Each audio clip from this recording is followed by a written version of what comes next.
10 badges on the table. 10 careers ended with a single digital lockout. And for Kash Patel, this was only the first 48 hours of his new reign. Welcome to Bureau Archive. Today, we are dissecting the moment the walls of the Hoover building began to crack under the weight of an unprecedented institutional purge. The hearing room was pressurized, a vacuum of sound where the only thing audible was the rhythmic clicking of professional cameras. Every lens was trained on one chair. Kash Patel entered the chamber with the stride of a man who had already seen the final score.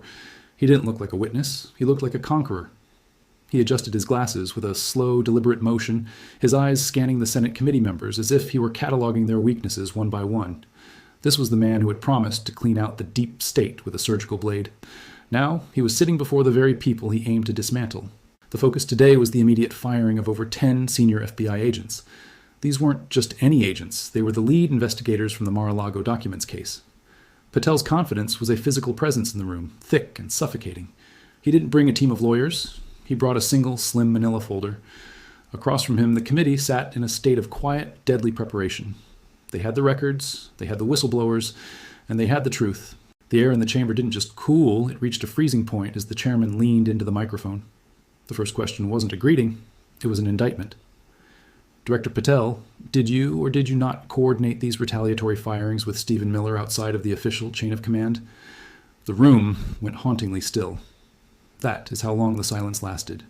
9 full seconds, where the most powerful law enforcement official in America had absolutely nothing to say. Patel's knuckles whitened as he gripped the edge of the mahogany table.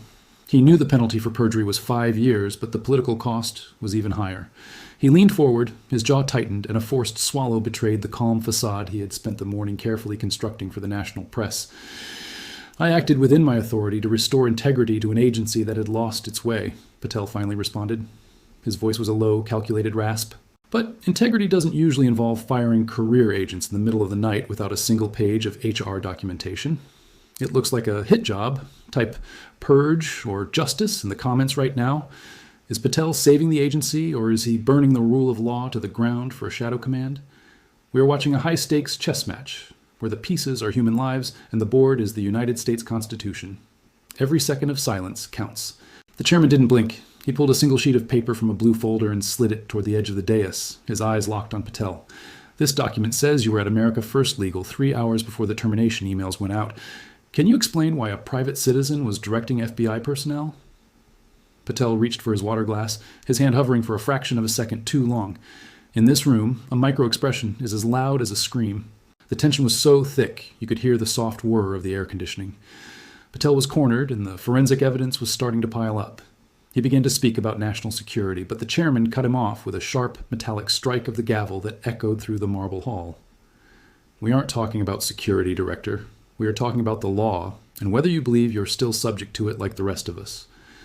Patel's gaze shifted to the back of the room, perhaps looking for an exit or a signal, but there was only the cold stare of the public gallery. The agents he had fired were career professionals, people who had spent decades in the trenches. Now, they were the fuel for a political firestorm. Reports suggest Patel wanted to shut down the Hoover building entirely. He wasn't just firing people, he was trying to erase the institution's very footprint. But records don't argue back, and they don't forget. The paper trail was leading directly to a confrontation that no one in the DOJ was prepared for. As the questioning intensified, the focus shifted to the death of Charlie Kirk. The room's temperature seemed to drop another 10 degrees at the mention of it. Patel was asked about his involvement in the investigation, or rather, the lack of it. The accusations of a cover-up were no longer whispers. They were shouts. "You're slinging insults like you're at a bar in El Salvador," one senator quipped, referencing the aggressive, partisan tone that had taken over the FBI's leadership. But this wasn't a bar. This was a federal hearing where every word was a potential landmine that could end in a criminal contempt charge. The director's false confidence was evaporating, replaced by a defensive crouch. He was realizing that the Senate wasn't as easily intimidated as his subordinates. The chairman leaned in again, his voice dropping to a whisper that carried more weight than any shout. He had one final document to reveal. "If this paper says what I think it says, Director, you won't be going back to your office at the FBI today. You'll be heading to a cell." Kash Patel shifted in the heavy leather chair, the silence of the hearing room pressing against him like a physical weight. The air was thick with the scent of old paper and the constant, high-pitched hum of a dozen news cameras. Senator Durbin didn't look up from his notes immediately. He simply tapped a thick manila folder that sat on the mahogany table like a loaded weapon ready to discharge. "Let's talk about transparency, Director." Durbin said, his voice a low, clinical rasp that cut through the ambient noise of the chamber. "Specifically, the transparency you promised regarding the Jeffrey Epstein files." Patel's jaw tightened, a micro-expression of pure tension caught by the high-definition lenses surrounding the witness table. He had campaigned on opening every vault, yet the public had seen nothing but redacted black bars. "We are following the law, Senator," Patel replied. It was a standard, rehearsed defense, but his voice lacked the sharp, aggressive confidence he had brought to the room an hour ago. Durbin finally looked up, his eyes cold and unblinking behind his spectacles. "Then why did a courier from your office deliver 3 crates of Epstein evidence to an unauthorized location last Tuesday?" The question landed like a physical blow to the chest. The room temperature seemed to drop as the director of the FBI took a sharp, audible breath that hissed through the microphones. For 4 full seconds, the only sound was the frantic clicking of shutters from the press gallery. Patel reached for his water glass, but his hand hovered just an inch above the table. He didn't pick it up. He couldn't risk the camera catching the slight tremor in his fingers that would betray his internal panic to the millions watching.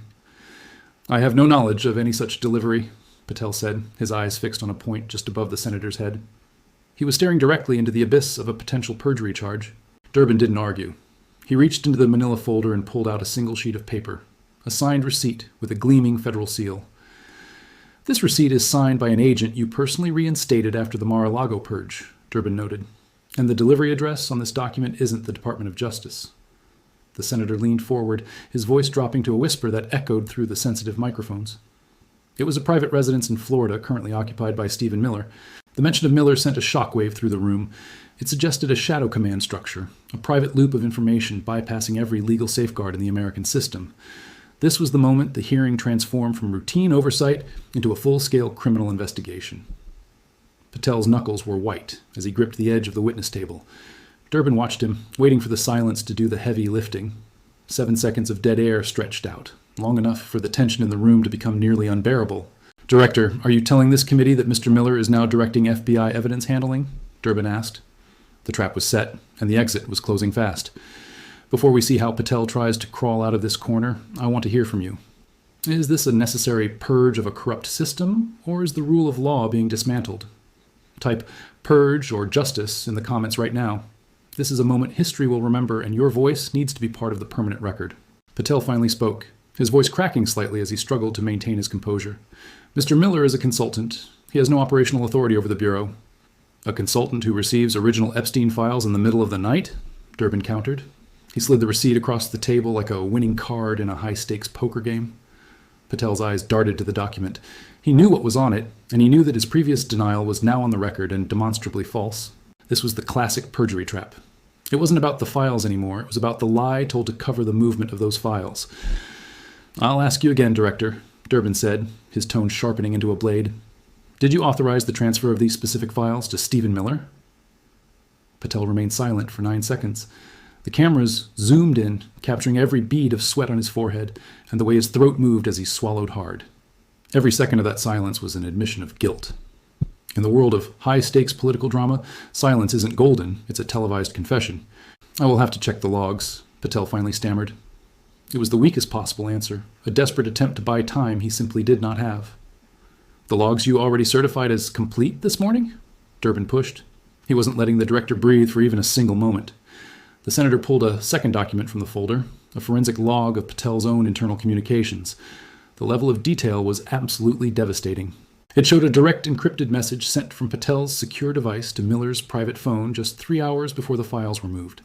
The digital trail was cold and clear. The message was simple and incriminating. "The Epstein crates are moving. Guard the gate." The weight of those 6 words hit the room like a physical shock. This wasn't just a policy disagreement. It looked like a coordinated conspiracy to obstruct justice. Patel's face went pale, his skin taking on a waxy, sickly hue under the bright studio lights. He looked at his legal counsel, but the lawyer was already leaning back. "If you lie again, Director, the 5-year sentence for perjury will be the least of your concerns," Durbin warned. The threat was explicit and grounded in federal law. The hearing room felt smaller now, the marble walls closing in on the man who had arrived, thinking he was untouchable. The false confidence had completely evaporated. Patel cleared his throat, but no words came out. He was a man drowning in a sea of his own contradictions, reaching for a lifeline that wasn't there. Durbin leaned back, his work nearly done for the morning. He knew that the evidence in that folder was enough to end a career and start a criminal trial. "We have the logs, we have the receipt, and we have the encrypted messages," Durbin listed. "What we don't have, Director, is a shred of truth from you." The silence that followed lasted 12 seconds. It was the kind of silence that rings in the ears long after the microphones are switched off. Patel looked down at his folded hands. He realized he wasn't just losing the hearing, he was losing his hold on the most powerful agency in the world. The Shadow Command was being exposed, link by link, and the link currently on the witness stand was beginning to snap under the forensic pressure. Durbin prepared his final question for the afternoon session, a question that would define the next decade of American law enforcement and public trust. "Who else is on the distribution list for these stolen files, Director?" The question hung in the air, unanswered and terrifying for everyone in the room. Patel opened his mouth to respond, but the clock on the chamber wall struck the hour. The tension didn't break, it merely pivoted toward the next revelation. Behind the scenes, the phones at the DOJ were already lighting up. Staffers were scrambling to find out how Durbin had obtained the encrypted messages. The unseen fallout was beginning. The infrastructure of the FBI was shaking, and the man at the top was the epicenter of the structural quake. This wasn't just a political drama anymore. This was a forensic dismantling of a shadow government, one document at a time, in front of the world. Patel finally found his voice, but it was a hollow shadow of its former self. "I cannot answer that in an open session," he whispered hoarsely. "Because the names would trigger a national security crisis?" Durbin asked, leaning in one last time. "Or because they would trigger a federal grand jury?" The camera stayed locked on Patel's face as he sat there, trapped between the truth and a prison cell. The document in front of him was his ending. The senator slid the blue folder across the mahogany table with a precision that felt like a surgical strike. Inside lay the communication that Patel had just sworn under oath did not actually exist. The room fell into a vacuum of sound as the director's eyes scanned the timestamp on the screen. It was a digital fingerprint proving he was present when the Epstein logs were quietly suppressed. 1 second. Patel's jaw tightened, a small muscle twitching near his ear as the realization of the trap began to sink in. He glanced at his counsel, but they were looking away. 4 seconds. He reached for his water glass, but his hand stopped midair. His knuckles turned a stark, bloodless white against the dark grain of the witness table as the cameras zoomed. 7 seconds. The ambient hum of the air conditioning seemed to roar in the sudden absence of his voice. Every lens in the room was focused on the sweat on his forehead. 11 full seconds. That is how long the most powerful law enforcement official in the country sat paralyzed. He had absolutely nothing to say to the evidence staring him in the face. The silence wasn't just an awkward pause, it was a forensic admission of guilt. In a federal hearing of this magnitude, every beat of hesitation is a footnote in a future criminal indictment. "Director, I'll ask you one more time." The senator's voice was lower now, devoid of any emotion. "Did you authorize the destruction of these logs on the day you met with Miller?" Patel's eyes darted to the back of the room, looking for an exit that wasn't there. The weight of 18 U.S. Code Section 1621 now hung over the chamber like a guillotine. This was no longer a political debate about policy or administrative preference. This was a felony charge carrying a mandatory minimum of 5 years in federal prison for anyone caught lying to Congress. For a man who built his entire reputation on the letter of the law, the irony was a cold weight. If he answered yes, he admitted to a cover-up. He was trapped. The senator didn't blink, his gaze as steady as a mountain. He knew he had the director cornered between a disgraced legacy and a prison cell in a high-security federal prison facility.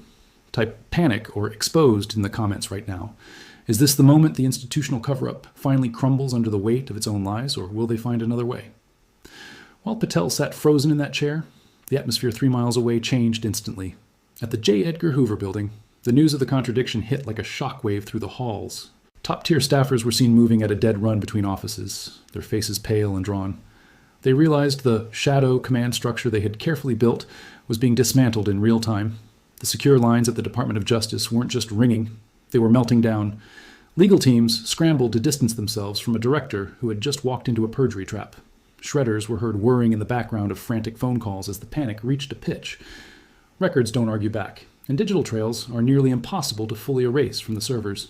High-level political hypocrisy had finally hit a solid wall of forensic facts. You can fire the honest agents, and you can hide the files, but the metadata always tells the true final story.